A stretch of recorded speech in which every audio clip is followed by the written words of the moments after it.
CZ82 見ていきましょう。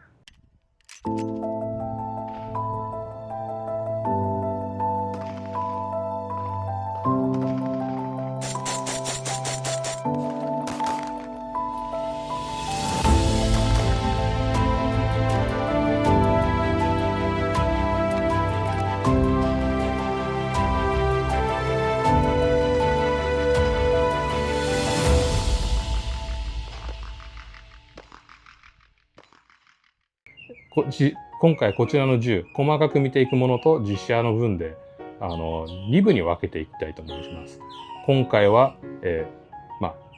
細かく見ていく一部目ですね。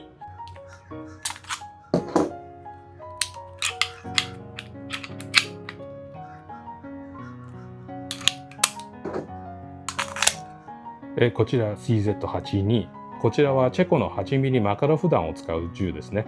見かけからしてどことなくマカロフ感があるかなっていうイメージはあります。なぜ CZ82 で82がついているのか。それは、こちらは1982年にデザインされ、1983年から1992年まで作られていた銃です。はっきり言って冷戦時代の銃っていうイメージがあります。ただ、チェコは本当、西側でも東側でもないような感じの国だったので、実質東側の国ではあったんですけど、ただなんかあまり東側にも賛同してたのかっていう微妙な立ち位置だったなって個人的には思います。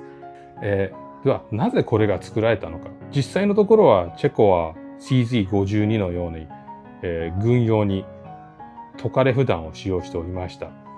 ただ1975年に伝説の CZ75 ができました。そちらが軍に採用されて52の方は使われなくなりました。CZ75 という意味が 9mm なパラベラム弾を使用する銃です。もうそこまで 9mm を使っているなら、じゃあなぜ 9mm マカロフ弾が必要だったのか。これは軍用では使用されず、警察で使用されたらしいです。こちらは本当、マカロフと違っていろいろ違う点があります。マカロフとこう比べると、微妙に違うなってところはありますけど、似てるところは多いですね。パッと見で違いがわかるといえばこちらの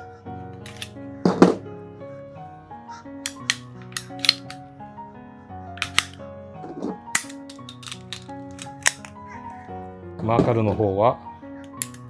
ここにセーフティーがあります。セーフティーを上げると自動的にディコッキングされます。そしてセーフティーの状態ではトリガーが引けなくなります。それに対してこちらは、ハンマーを下げてセーフティーをこう上げる状態にします。そうするとトリガーが引けなくなります。こちらはディコッキング機能が存在しません。プロトタイプではディコッキング機能があったらしいんですけど、何しろそのディコッキング機能で銃が壊れやすいという問題を抱え、ディコッキング機能をなくしたそうです。こちらのセーフティーは両側にあるので完全安備になっております。マカロフの方はこちらの右側にないので、安備ではありません。スライドストップ、スライドリリースはこの位置にあります。この位置ははっきり言ってこう持っててあんまり邪魔にならないなっていう個人的には思いますね。サイトは、マカロフの方は本当四角いのに対しこちらは、ちょっと丸くなっている場所があります。そしてもうちょっと広いかなっていうのはあります。こちらは分解するときにもうちょっと細かく見ていきたいと思います。マガジンリリースはこれ、ボタン式になっております。マカロフはこちらのヒール式でヒールを下げてマガジンを取るものですね。しかしこちらはこちらのボタンを押してボタンを押すとマガジンが出てきます。マガジンリリースははっきり言ってここすごくグリップが太いので押しにくいですね。こう持ってるだけでマガジンをリリースを押せるかといったらちょっと無理です。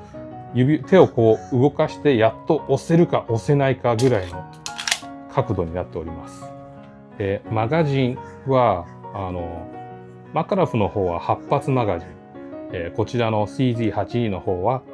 12発マガジンなので、マカロフの方はシングルカラムに対し CZ82 の方はダブルカラムになっております。その4発多く入れられます。そのせいでこちらのマカロフと比べてこちらのグリップ、マカロフの方が細い。そしてこちらはもうちょっと太くなってますね。初めてこの銃を持った時、こう持った時に一番最初に思ったのが、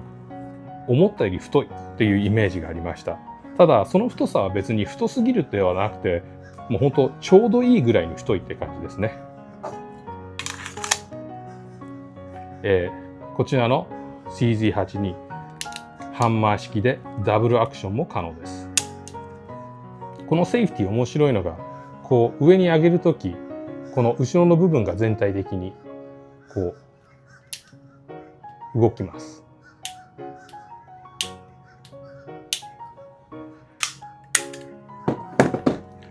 こちらのバレル、マカロフやそういった銃と違って、変わったバレルをしております。日本語で何て言うのかは知らないですけど、ポリガノバレルと言われて、通常のライフリングとはちょっと違う形になっております。これは部屋で見た時にもうちょっと細かく見ていくんですけど、多分カメラで見てもこう肉眼で見てもちょっとわからないので、簡単に説明すると、マカロフや他の銃のバレルはライフリングといって溝が掘ってあります。しかしこちらのバレルは溝がないので、中身はスムーズに見えます。ただ微妙に丸くないので、そこでツイストをつけて弾に回転をつけている状態です。こちらの CZ82、姉妹銃というものが存在します。この CZ82 は軍、警察用に作られたもの、そして CZ83 というものが存在します。CZ83 は民間用のものです。CZ83 の撃つ弾は 32ACP や 380ACP といった小さい弾ですね。9ミリのマカロフ弾とほとんど変わらない大きさです。いずれかそれも手に入れたいなとは思いますけど、いつになるかわからないですけど、こういうのは好きなので集めたい気持ちがあります。これは細かく見ていくので、早速中で見ていきましょうか。もうちょっと近くで見れるように机の上に持ってきました。こちらに見えるのがこのクロスの剣。これは警察組織や軍で使われたという意味ですね。こちらの CZ52、こちらも同じように剣のクロスがここにあります。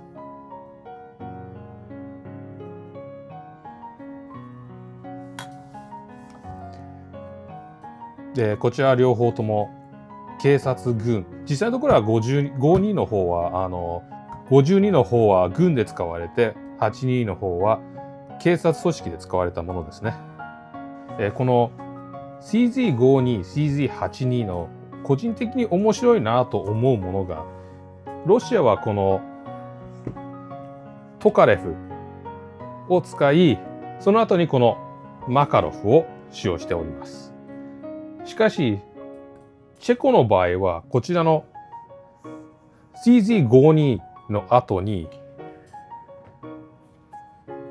CZ75 が入ります。こちらはPO1 でコンパクトサイズなんですけど、フルサイズの75がなかったので、こちらで代用しております。しかしこの52、75、82という順番で出ております。ほんでここからここまでちょっとすごくモダンなものが入ってちょっと後退したっていうイメージがあるんですよね、この82の場合は。しかしロシアの場合はトカレフでマカロフで、そしてその後に、もうちょっとモダンな銃が来ております。こちらは1980年代まで使用されていたので、モダンであるといえばモダンではありますね。マカロフは実際のところ、まあ冷戦中に使われてた銃なので、実際のところは1980何年まで使われてたとは思われます。こちらは1962年のものですけど、ただこちらは同じマカロフ弾使用するのに、1988年に作られたというものですね。こっちの方が年代を感じるのはこっちの方が新しい銃だからです。まあ75は未だにまだ作られておりますけど、こちらの82はもう作られておりません。民間用に83もありますけど、そちらは9ミリマカロフ弾ではなくて、他の弾を使用します。もうちょっと民間に優しい弾ですね。まあ実際この75、今でも愛される銃なので、未だに使われておりますけど、これは今回と関係ないので横に置いておきます。実際のところこの2つも関係ないのではけちゃいますね。こちらのマカロフと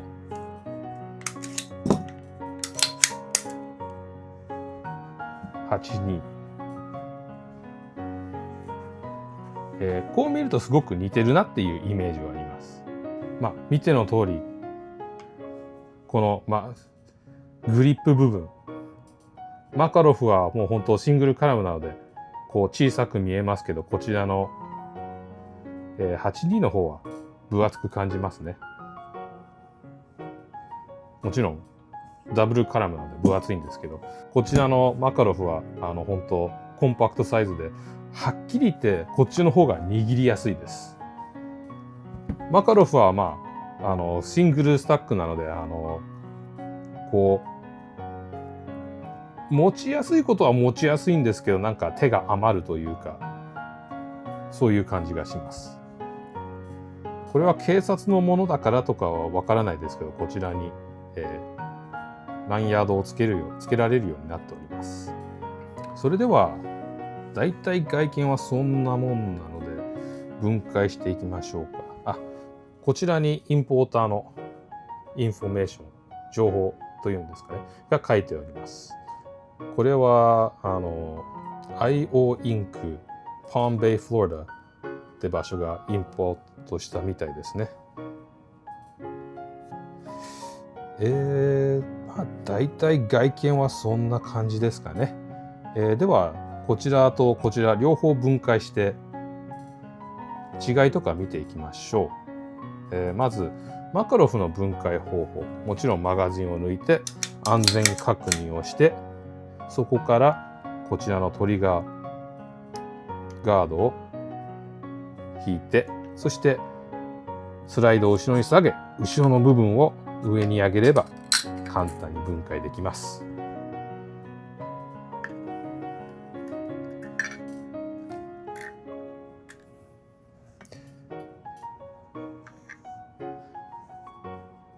こちらの CZ マガジン抜いて安全確認して、こちらもトリガーガードをこう引くんですけど、こちらの場合はこうクリックします。こちらの場合はこのフレームに乗っている状態です。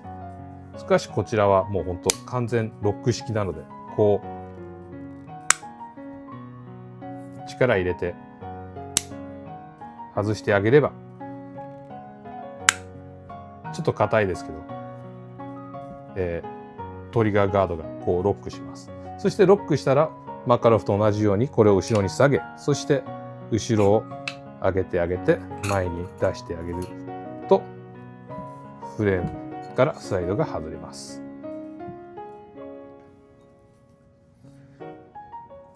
一番わかりやすいところから見ていくと、このバネの長さの違い、これはなぜそうなっているのかはちょっとわからないです。フレームはだいたい同じ大きさなんですけど、マカロフの、バネの方が確実に長いですね。スライドスライドを見てみる分には、やっぱり違う銃なので違うところの方が多いですね。ここのマカロフの場合はこのセーフティーの部分がこう動くのが見えますし、こちらではセーフティーがフレームについているのでその部分が一切ありません。ドロップセーフティーのプランジャーは見当たりませんね。ほんとすごくシンプルなスライドになっております。次にフレーム部分はまあ全然違う銃ってのは見てわかりますね。まあ固定こうバレルが固定されてるのは同じですけど、バレルの長さはマカロフの方がちょっと短いって感じですかね。まあ、セーフティーを上げるとどうなるのか。外見からではなんか見えるってことはしないですね。中でなんかの動作があるみたいです。バレルはこのマカロフ中身見てみるとこうライフリングのグルーブが見えます。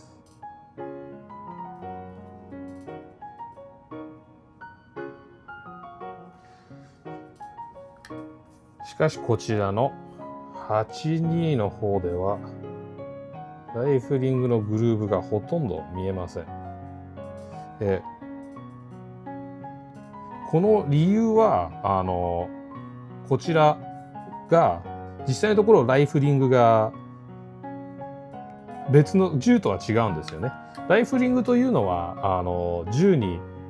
バレルの方に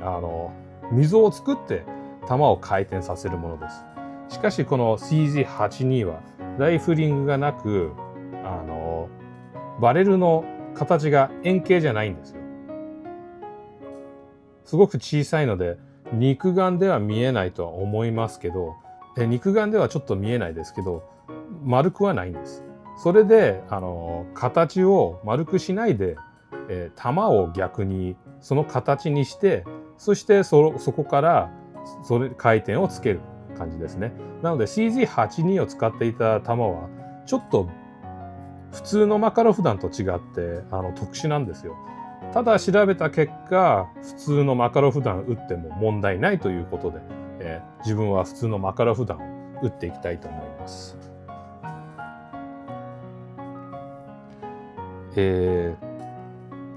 この銃意外と不思議なのが、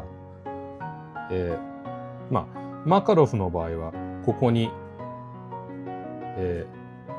シリアルナンバー、そしてこのフレーム部分に映りますかね、シリアルナンバーがあります。この BT2313 ですね。CZ82 の場合は、ここにシリアルナンバーがあります。この108401ですね。これがシリアルナンバーになります。そしてこの部分にもシリアルナンバーがあるんですけど、この部分、これはバレルになります。アメリカの法律的にはこのフレームにシリアルナンバーがないといけないんですけど、なぜかこの銃はこのバレルにシリアルナンバーがついている状態で問題なく売られております。それはなぜか、多分これバレルじゃないと思います。見た目からしてバレルには見えますけど、マカロフの場合はこう、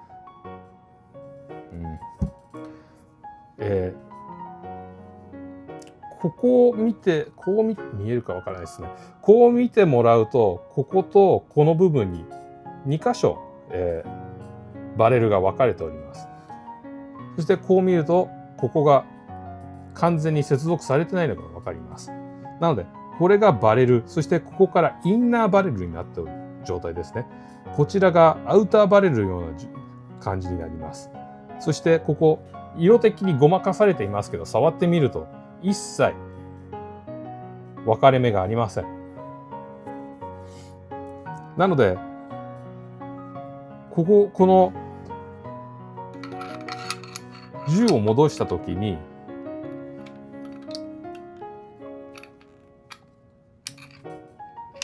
覗いてるこの部分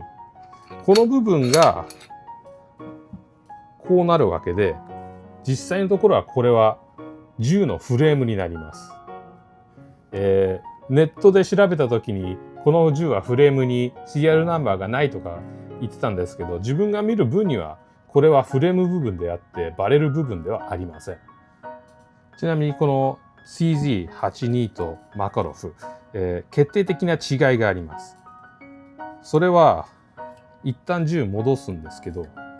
マカロフの場合はこのマガジンが入っているんですけど、こう問題なく分解可能です。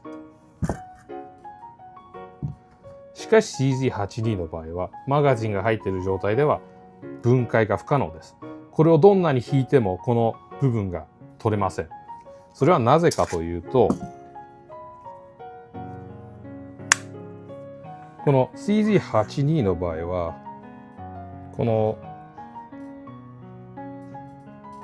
こっちの部分に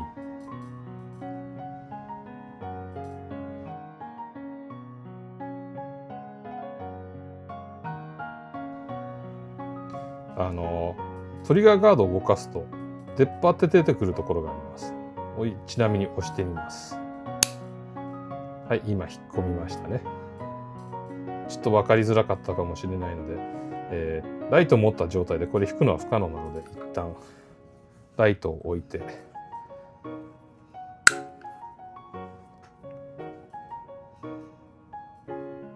もう一度試したいと思います。今出ている状態ですね。ちょっと影があるのが見えます。そしてこれを押すと、はい、引っ込みました。今それが出っ張っていることによって、このマガジンが入っている状態だとこの部分が引けません。なのでこの状態でマガジンを入れようとしてもここで止まってしまいます。なぜそういうデザインになったのかはわからないですけど、安全面からしてはそれはすごくいいデザインだとは個人的には思います。何しろこのマカロフも CZ82 も分解するのにスライドを後ろに引かないといけないので、マガジンを強制的に抜かせ、さらにスライドを後ろに強制的に戻させる。そうしないと分解できない。ということは分解中に、完全にマガジンも抜けて、チェンバーに入ってた弾を抜ける。ここまで安全性の高い銃は他に個人的にはないとは思います。まあもちろん分解する前に、マガジンも弾も抜いた方がいいんですけど、中には忘れてしまう、そういった人もいるので、これは個人的にはすごくいいデザインだと思いますね。戻し方はマカロフの場合は、バネをバレルに入れ、そこからこちらのスライドを前から入れて、そして一番後ろまで下げて、後ろを後ろに下げ、そうするとマガジンが入っていて前に行かないので、マガジンを抜きスライドを前に出してあげ、そしてこのトリガーガード部分を元に戻してあげます。そして問題なく打てるようになります。CZ82 もマカロフと全く同じ手順でこのスプリングをバレルに戻して、スライドをバレルこの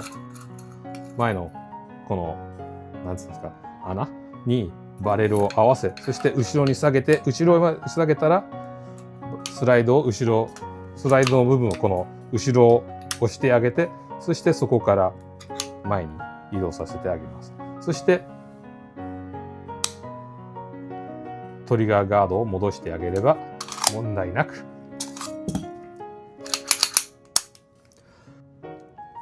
銃は使えるようになります。まあ大体こんな感じですかね。